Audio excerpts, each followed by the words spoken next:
ہمیں تو یہاں تک حضور نے حکم دیا ہے کہ تم اگر اپنے بچوں کے لیے پھل لے کر آؤ تو یا تو پڑوس کے بھی بچوں کے لیے وہ پھل بھیجو ان کے گھر کے اندر، اور یہاں اگر تمہارے پاس اتنی ہی صرف مقدرت تھی کہ اپنے بچوں کے لیے کچھ لے آئے، وہ اس سے زیادہ کا امکان ہی نہیں تھا،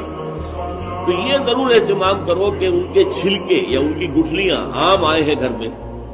تو آم کے چھلکے اور گٹھلیاں تو اپنے دروازے کے باہر نہ ڈالنا۔